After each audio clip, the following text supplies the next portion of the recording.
പുറപ്പാട് പുസ്തകം 23:26 വചനം പറയുന്നു, നിന്റെ ആയുഷ്കാലം ഞാൻ പൂർത്തീകരിക്കും. ഇന്ന് ഏതെങ്കിലും രോഗത്താലോ മറ്റ് ഇതര പ്രതിസന്ധിക്കകത്ത് കടന്നുവന്ന് സമാധാനം നഷ്ടപ്പെട്ടു പോയിട്ട് എനിക്കിനി ഈ ലോകത്തിൽ ജീവിക്കണ്ട എന്ന് വിധി എഴുതുന്ന ആരെങ്കിലും ഉണ്ടെങ്കിൽ അവരോട് ഈ വചനം സാക്ഷി നിർത്തി ഞാൻ വ്യക്തമായി വിളിച്ചു പറയുകയാണ്, നിന്നെ ഈ ഭൂമിയിലേക്ക് ആക്കി വെച്ചതിന് ദൈവത്തിന് ഒരു വ്യക്തമായ ഉദ്ദേശമുണ്ട്.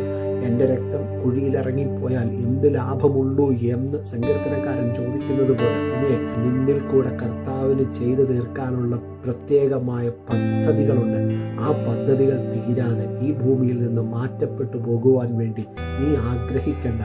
ഏലിയാവ് അങ്ങനെയൊന്ന് ആഗ്രഹിച്ചു. പക്ഷെ ഒന്ന് പറയട്ടെ, വചനം ഇപ്പോഴും പറയുന്നു, ഏലിയാവ് ഇന്നും മരിച്ചിട്ടില്ല, ഉടലോടെ കർത്താവിൻ്റെ സന്നിധിയിലേക്ക് എടുക്കപ്പെട്ടു. അതുപോലെ പ്രിയ ദൈവമേ, നീ നിരാശയെക്കുറിച്ച് ചിന്തിക്കാതെ, മരണത്തെക്കുറിച്ച് ചിന്തിക്കാതെ ഞാൻ ജീവനോടെ ഇരുന്നു കർത്താവിന് വേണ്ടി അത്യന്തം പ്രയോജനപ്പെടും എന്നുള്ള ഒരു തോതിനകത്ത് ശക്തിയോടെ ഉറച്ചു നിൽക്കുക. എന്നിട്ട് പറ, സമാധാനത്തിൻ്റെ ദൈവമാകുന്ന യേശു കർത്താവ് എനിക്ക് സമാധാനം തരും.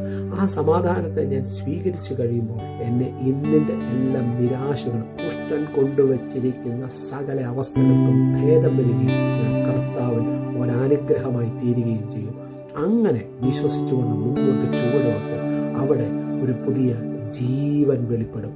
രോഗമാകട്ടെ, ശാരീരിക ക്ലേശമാകട്ടെ, കർത്തനോട് വ്യക്തമായി വിളിച്ചു പറ. കർത്താവിൻ്റെ വചനത്തിൽ പറഞ്ഞിരിക്കുന്നല്ലോ, കർത്താവിൻ്റെ വചനത്തിൽ അവിടുന്ന് പറഞ്ഞിട്ടുണ്ടല്ലോ, അങ്ങയുടെ അടിപ്പിടനാൽ സൗഖ്യമുണ്ടെന്ന്. ആ സൗഖ്യം എന്നിലേക്ക് ഇറങ്ങി വരട്ടെ. ഞാൻ പ്രാർത്ഥിക്കുന്ന ആ വിഷയത്തിനകത്തിലേക്ക് ആ വിടുതൽ അധികാരത്തോട് വെളിപ്പെടട്ടെ. അങ്ങനെ പ്രാർത്ഥിക്കുമ്പോൾ ദൈവത്തിൻ്റെ മഹത്വമുള്ള ഭുജത്താൽ നിന്റെ വിഷയത്തിൽ അസാധാരണമായ വിടുതൽ സംഭവിക്കുവാനിടയാകും. അതുകൊണ്ട് ആ വചനത്തെ മുറുകെ പിടിച്ചുകൊണ്ട് പറ, ഞാൻ ജീവനോടെ ഇരുന്ന് കർത്താവിന് വേണ്ടി പ്രയോജനപ്പെടും. എൻ്റെ ആയുഷ്കാലം കർത്താവ് പൂർത്തീകരിക്കും. ഈ വചനങ്ങളെ കൊണ്ട് കർത്താവ് നിങ്ങളെ അനുഗ്രഹിക്കട്ടെ. Bless you in Jesus name. Amen.